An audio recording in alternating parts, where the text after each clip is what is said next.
ஓம் ஸ்ரீ குருபியோ நமக. ஓம் ஸ்ரீ மகாபெரியவா சரணம். டிசம்பர் 8ஆம் தேதி ஞாயிற்றுக்கிழமை, நாளைய தினம் வளர்பிறை அஷ்டமி திதி. இந்த ஒரு பொருள் மேலே நீங்கள் ஏற்றக்கூடிய ஒரே ஒரு தீபம் உங்களுக்கு வாழ்க்கையில் எல்லா விதமான தோஷங்களையும் நீக்கி வருமானத்தை வாரி வழங்க போகுது. அது என்ன பொருள், இந்த தீபத்தை மாலை எத்தனை மணிக்கு ஏற்றணும் அப்படிங்கிறத பற்றி தெளிவாக தெரிஞ்சுக்கலாம். அதுக்கு முன்னாடி நம்மளோட வீடியோஸை இப்போ தான் நீங்கள் ஃபஸ்ட் டைம் பார்க்குறீங்கன்னா மறக்காமல் சப்ஸ்கிரைப் பண்ணிக்கோங்க. தொடர்ந்து இது மாதிரி அப்டேட் தெரிஞ்சுக்கிறதுக்கு பக்கத்தில் இருக்கக்கூடிய நோட்டிஃபிகேஷன் பெல்லை கிளிக் பண்ணி ஆல் அப்படிங்கிற செலக்ட் பண்ணிக்கோங்க. இப்போ எந்த தானியத்துக்கு மேலே எந்த தீபத்தை எப்படி ஏற்றணும் அப்படிங்கிற பற்றி தெரிஞ்சுக்கலாம். வருமானம் இல்லாமல் கஷ்டப்படக்கூடியவங்க, பொருளாதார சூழ்நிலையில் ரொம்பவும் நலிஞ்சு போயிருக்கக்கூடியவங்க, பண கஷ்டத்தில் இருக்கக்கூடியவங்க எல்லாரும் நாளைய தினம் வரக்கூடிய வளர்பிறை அஷ்டமி திதியில் பைரவரை இந்த முறையில் வழிபாடு செய்யுங்க. உங்களோட பணம் சம்மந்தப்பட்ட எல்லா பிரச்சனைகளும் தீரும், செல்வ வளம் அதிகரிக்கும், வருமானம் அதிகரிக்கும். ஒட்டுமொத்த பொருளாதார பிரச்சனை விடுபடக்கூடிய நாள் தான் டிசம்பர் 8ஆம் தேதி ஞாயிற்றுக்கிழமை வந்திருக்கக்கூடிய வளர்பிறை அஷ்டமி திதி. பொதுவாக அஷ்டமி திதியில் ராகு கால நேரத்தில் பைரவரை வழிபட்டா சிறப்புன்னு சொல்லுவாங்க. அந்த வகையில் டிசம்பர் 8ஆம் தேதி ஞாயிற்றுக்கிழமை இந்த ஒரு வளர்பிறை அஷ்டமி திதி வந்திருக்கு. இந்த நேரத்தில் நீங்கள் பைரவரை உங்கள் வீடு பக்கத்தில் கூடிய கோவிலுக்கு போயிட்டு வழிபாடு நடத்துங்க. அதுவும் குறிப்பாக சிவன் கோவில்களில் இந்த ராகு கால நேரத்தில் பைரவருக்கு அபிஷேக ஆராதனைகள் நடக்கும். அந்த அபிஷேக ஆராதனை கலந்துக்கிறது மட்டும் இல்லாமல் உங்களால் முடிஞ்ச அளவுக்கு அபிஷேகத்துக்கு தேவையான பொருட்களை வாங்கி கொடுக்கலாம்.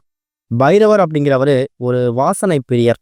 பன்னீர், சந்தனம், அரகஜா, புனுகு, இது மாதிரி வாசனை திரவியங்கள் இருக்குல்ல, இது எல்லாத்துலேயும் பைரவ கடாட்சம் இருக்குது. இந்த பொருட்கள் எல்லாமே பைரவருக்கு ரொம்ப உகந்த பொருட்கள். இதில் ஏதாவது ஒரு பொருள், முடிஞ்சால் எல்லா பொருளையும் கூட நீங்கள் பைரவருக்கு அபிஷேகத்துக்காகவும் அலங்காரத்துக்காகவும் வாங்கி கொடுக்கலாம். முதல்ல ஞாயிற்றுக்கிழமை அஷ்டமி திதி எத்தனை மணிக்கு ஆரம்பிக்குது அப்படின்னு தெரிஞ்சுக்கணும். ஞாயிற்றுக்கிழமை காலையில் 7:53 பிறகு தான் அஷ்டமி திதி ஆரம்பிக்குது. அது மறுநாள் திங்கட்கிழமை விடிய காலை 4 மணி வரைக்கும் இருக்கிறதால ஞாயிற்றுக்கிழமை காலையில் 8 மணிக்கு மேலே எப்போ வேணாலும் நீங்கள் அஷ்டமி திதிக்கான வழிபாட்டை வீட்லேயும் கோவிலையும் செய்யலாம். ஆனால் கோவில்களில் மாலை 4:30 6 மணி ஞாயிற்றுக்கிழமை அப்படிங்கிறதால நடை திறந்திருக்கும்.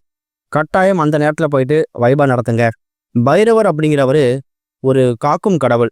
நம்மக்கிட்ட கூடிய பிரச்சனை எல்லாத்தையும் தீர்த்து வைக்கிறதுக்கான ஒரு முக்கியமான கடவுள். பில்லி, சூனியம், ஏவல், செய்வினை, கண் திருஷ்டி, இது மாதிரி எல்லா விஷயங்களுக்கும் துணை நின்று காக்கக்கூடியவரும் இந்த பைரவர் தான். அப்பேற்பட்ட பைரவருக்கு உகந்த அஷ்டமி திதியை நம்ம தவற விடக்கூடாது. பொதுவாக தேய்பிறை அஷ்டமிக்கு தான் நிறைய பேர் முக்கியத்துவம் கொடுப்பாங்க. அதாவது கடன் பிரச்சனை காணாமல் போகணும், கஷ்டங்கள் காணாமல் போகணும், அடகு வச்ச நகைகளை மீட்கணும் அப்படிங்கிறதுக்காக தேய்பிறை அஷ்டமியில் பைரவரை வணங்குவாங்க. அது எப்பவும் செய்யக்கூடிய வழிபாடு தான். அப்போ வளர்பிறை அஷ்டமி திதியில் பைரவர் எதுக்காக வழிபடணும் அப்படின்னு கேட்டிங்கன்னா, நம்மக்கிட்ட கூடிய செல்வங்கள் வளர்ந்துக்கிட்டு போகிறதுக்காகவும், நம்மக்கிட்ட கூடிய செல்வம், பணம், காசு நம்ம கையை விட்டு போகாமல் நிரந்தரமாக நம்ம வீட்டை தங்கிறதுக்காகவும் கட்டாயம் நாம் வளர்பிறை அஷ்டமி திதியை தவறவிடக்கூடாது. இன்னொரு பக்கம் இந்த ஒரு வளர்பிறை அஷ்டமி திதி அப்படிங்கிறது ஞாயிற்றுக்கிழமையில் வந்திருக்கிறது ரொம்ப ரொம்ப விசேஷம். ஞாயிற்றுக்கிழமையில் பைரவ வழிபாடு சிறப்பு.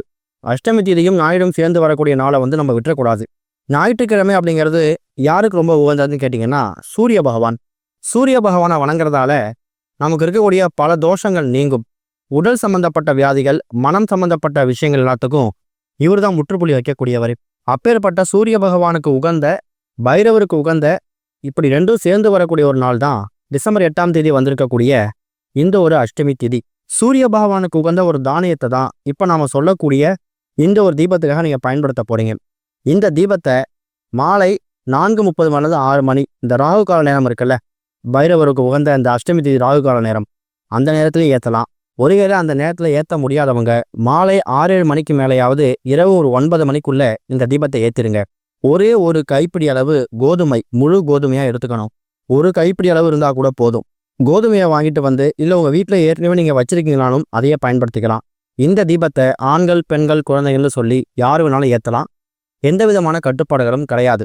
மாலை எத்தனை மணிக்கு நீங்கள் தீபம் ஏற்ற போறீங்க அப்படின்னு முடிவு பண்ணிட்டு பூஜை அறையில் எப்பவும் போல விளக்கேற்றி வச்சிடுங்க. எப்பவும் போல விளக்கேற்றுறது அது உங்களோட இயல்பான வழிபாட்டு முறை.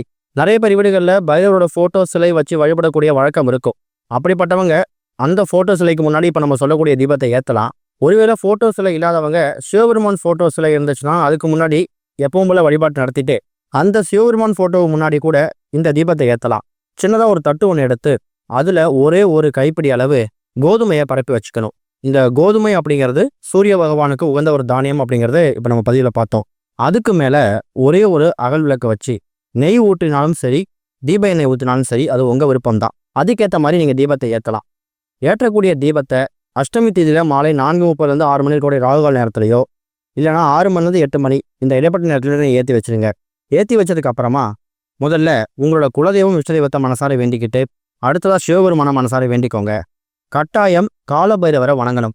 காலபைரவரோட மந்திரங்கள் எதுவும் பெருசாக தெரியலையா, ஓம் காலபைரவாய நமக, ஓம் காலபைரவா போற்றின்னு சொல்லி உங்கள் மனசுக்குள்ளே என்ன மந்திரம் தோணுதோ அதை வாய்விட்டு உச்சரிக்கலாம். அதே மாதிரி சூரிய பகவானை மனசார வேண்டிக்கிட்டு எங்கள் குடும்பத்தில் இருக்கக்கூடிய எல்லா நபர்களுக்கும் எந்த விதமான நோய் நொடியும் இல்லாத நிம்மதியான சந்தோஷமான ஆரோக்கியமான வாழ்க்கையை கொடுக்கணும்னு சொல்லி சூரிய பகவானை வேண்டிக்கோங்க. இன்னொரு பக்கம் பைரவருக்காகவும் இந்த விளக்கை ஏற்றுறதால இந்த விளக்கு ஏற்றி வச்சுட்டு பைரவரோட ஃபோட்டோ சிலைக்கு முடியோ இல்லை சிவபெருமான் ஃபோட்டோ சிலைக்கு முடியோ அமர்ந்து ஓம் பைரவா போற்றி, ஓம் தனநாதா போற்றின்னு சொல்லி 108 முறை மந்திரத்தை உச்சரிக்கணும். இந்த வழிபாட்டை மேற்கொண்டா நீங்கள் நினைக்கக்கூடிய காரியம் கட்டாயம் உங்களுக்கு நல்ல விதமாக முடியும்.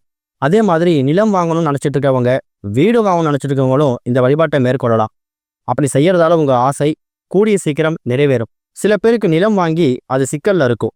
இன்னும் சில பேருக்கு கட்டிட்டு இருக்கக்கூடிய வீட்டு வேலை பாதிலே நிற்கும். அப்படி நிலம் பூமி சம்பந்தப்பட்ட பிரச்சனை ஏதாவது இருந்தாலும் அதுக்கு உண்டான தீர்வை இப்போ ஏற்றக்கூடிய இந்த தீபம் மூலியமாகவும் நீங்கள் நிவர்த்தி பண்ணிக்க முடியும். பொருளாதார சூழ்நிலையில் நீங்கள் உயர்ந்து இருக்கணும் அப்படிங்கிறவங்களுக்கும் இந்த வழிபாடு ரொம்ப முக்கியம். பைரவர் அப்படிங்கிறவர் உங்களுக்கு மன தைரியத்தை கொடுத்து பணம் சம்பாதிக்கக்கூடிய ஒரு தெம்பையும் கொடுப்பாரு.